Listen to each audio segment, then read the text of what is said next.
Welcome back to Blue Seal Talks. I'm Dave Ross. We're going to be talking today about how you manage a startup. So I'm talking not about a existing company that's going on, but you've finally put together the initial business plan. You've raised a little bit of money. You have a little bit of office space. You have your first people that are involved. So now what? What are you going to do about that? I would say that the most important thing about managing a startup company, and one that is failed at by most people who try to manage startup companies, is focus. Make sure not only that you are focused on the goals of the company, but that everyone who works with you is on the same play sheet, that they also are focused on the goals of the company. Each one who thinks that they're doing something different will lead to complete chaos, and you'll never get anywhere with the company. When everyone is focused on the same thing, even if you eventually reach the point where you have to change what you're focused on, you'll be way ahead of most startup companies. So the most important thing is make sure that the person you've got looking into marketing, I won't necessarily say you're VP of marketing because you probably don't have one yet, but the person looking into marketing knows what your industry you're in, that your developers know what you're developing, that your salespeople know what it is you are selling, and that you all have frequent conversations to stay on track. Because if you're an inexperienced entrepreneur, you'll tend to put your head down and do whatever your responsibility is. Make sure that does not happen. I want to share with you something that I've been working on for a long time that is very important to me, and that is a Discord channel for business. On it, there will be a lot of free information, but also access to me. So you can have the ability to ask me questions, and I can respond to your particular problems and difficulties, and also help you get started. I'm really looking forward to being able to interact with you individually on there. I look forward to seeing everybody on there, and I will be waiting for you. Now, let's get back to our video. When a company is starting out, there are no clear lines of reporting. There's no clear lines of whose responsibilities are. If you have the right team, people will take on tasks because they need doing, especially if they happen to have some competence in that area. So to a certain extent, you want people to step out of line because there isn't any line, at least not yet. There will be. There's a great deal of difference between a company that's a couple of years old and a company that's just starting out. Example. One of the companies I did with my buddy Jim, who's a technologist, he did the finance because the other two partners, myself and the other guy, didn't want to do that. He was competent at it, and he did a superb job. It wasn't his background, but he just took it over because somebody had to do it, and he did a really, really good job of it. And that is a lesson that everyone should learn, is that take responsibility for an area and become as competent at it as you can. Now, as time goes on, the lines of responsibility within a company will be defined. And you don't want either of two things to occur. You don't want person A to try to do person B's work because they don't think they're doing an adequate job of it. There has to be reporting. They need to come talk to you about it. You need to get involved and say yay or nay. You don't let somebody do that. That's number one. The other is that everybody gets away from something that's unpopular, and now you have this hole that isn't being filled. Well, guess what? That's going to fall to you unless you assign it to someone. And that's not good either, because then everything falls to you eventually.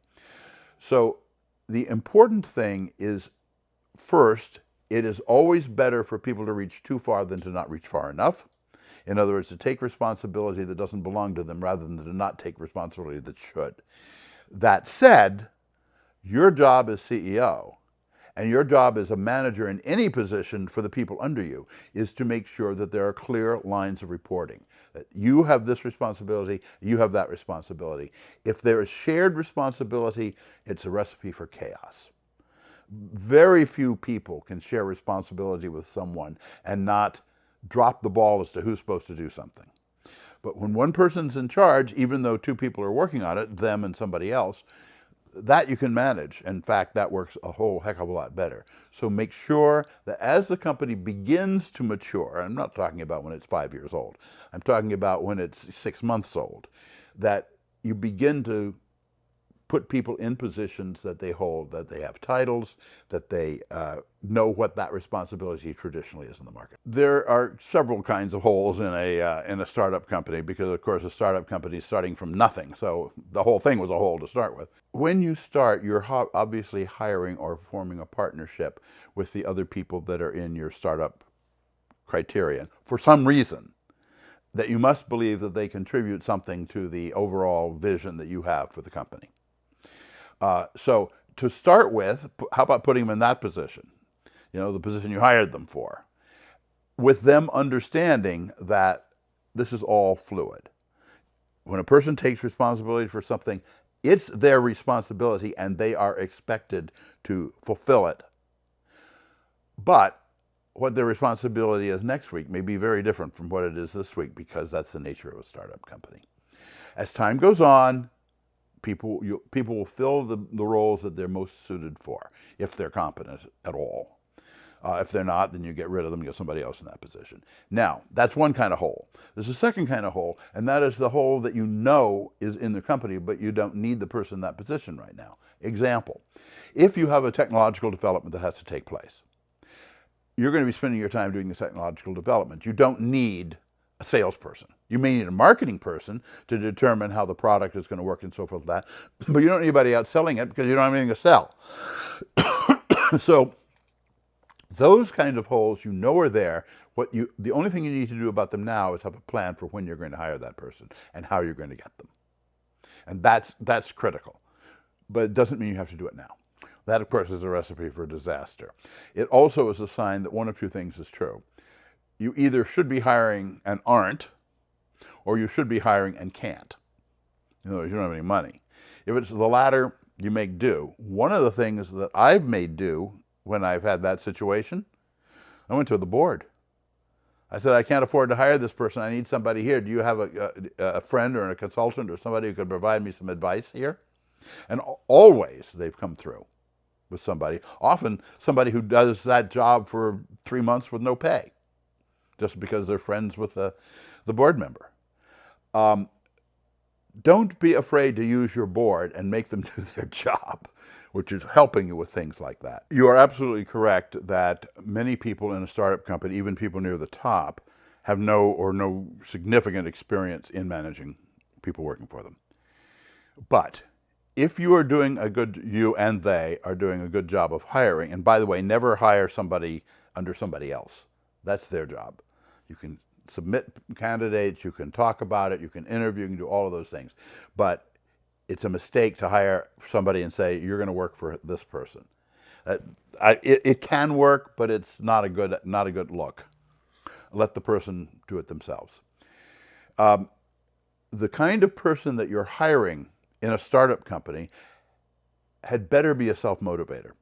They better know what they need to be doing, and that more than makes up for the fact that their boss may not know how to manage. Oh yeah, that's fine. That's fine. Just as long as it's understood that that's the procedure that you go through. Yeah, absolutely right. But the person should have the major say in whether or not a person is hired.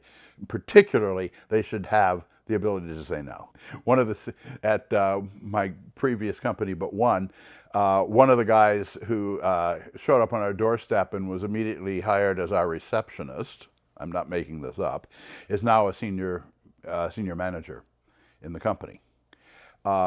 Because we moved him, because he had gifts, and we moved him from position to position, up until he was and is now 20 years later in a very senior position, because he showed the competence. It wasn't a case of we mishired him. We didn't have anywhere else to hire him, but he wanted to work for us, and we liked him, so we hired him as a receptionist, and he didn't stay a receptionist very long. If you're fortunate, they're going to struggle in making the company a success, in finishing developing the product, in hiring the salesperson that's required to sell the product, in addressing the marketplace and things like that. If you're fortunate, they'll be struggling for getting the company done, because again, nobody has a huge amount of experience in an early startup company, and you have to acquire it on the fly.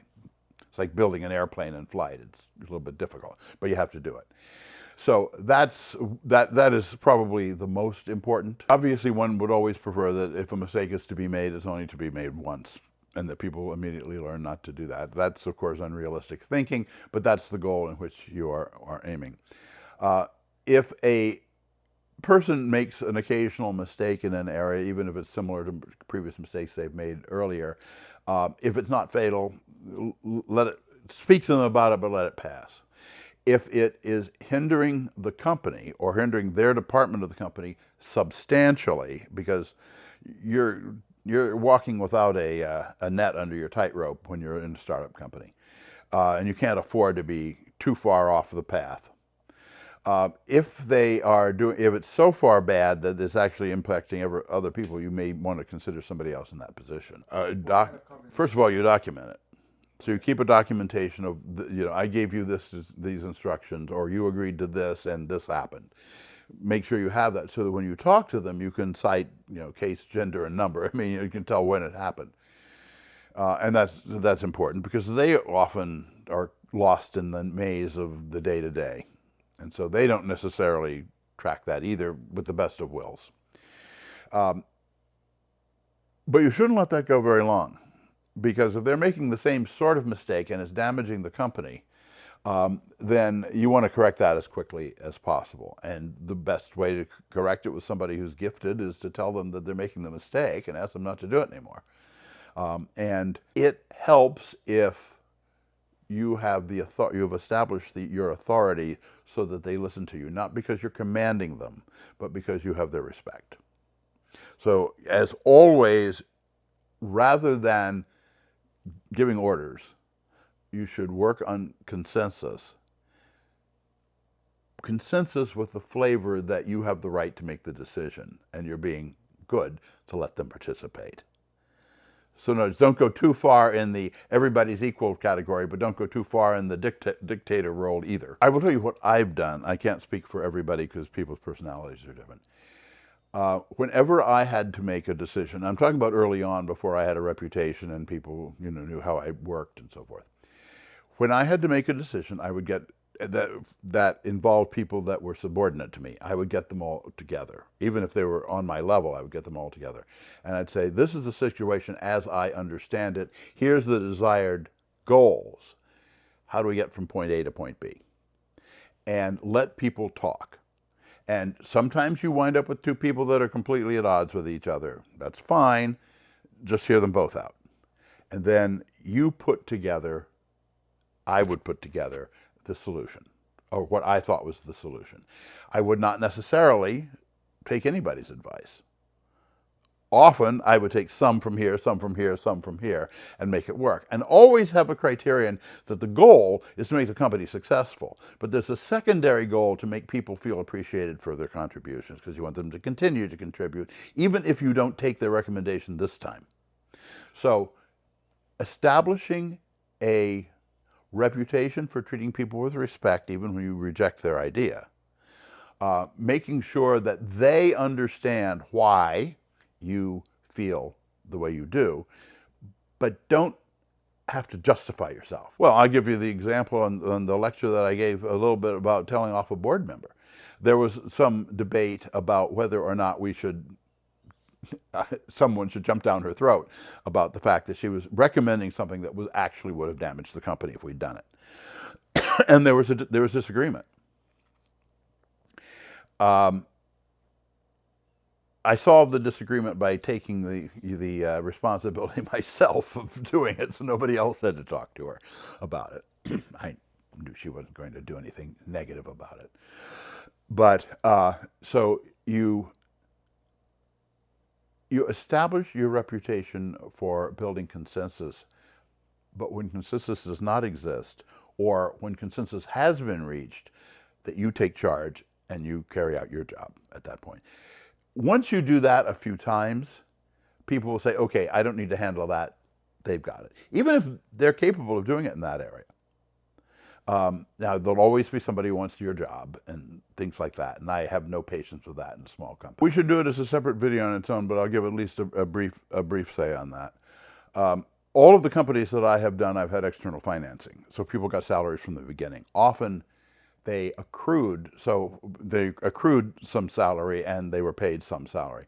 So we started off in my first company of Jim and Eric and I, the three of us who started it, taking half salary and accruing the other half from the beginning. And the board loved that, because if the company failed, that money was never paid out. But if the company succeeded, the company could afford to pay it out. And that's what happened by having a good bookkeeper. And that's really all it takes. Whoever's doing your finances has to know, of course, that you're doing that. And in that case, technically it becomes you're providing a loan to the company, and the company is paying the salary out of the loan. So the company owes you the money for that as just a standard loan. No recourse note, that sort of thing. And that's then when it comes time to pay it, they pay you, and it's done. Now, you may want to say, pay me 6 months after profitability, or 3 months after profitability, or something like that. You may want to have that agreement with the company, and you want to have it in writing. I never have, but there's never been any conflict. So whenever I've had to pay the company's salaries out of my checking account, I got paid back actually fairly quickly, because usually we were just waiting for a contract to come in or something. And then when it came in, there was advance payments and everything was cleared. Okay. Well, thank you all. We'll go into considerably more detail about financing and pay and keeping good employees and how much you have to pay them in another lecture. Thank you all. Please, as usual, please sign up, turn on notifications, and like what you heard.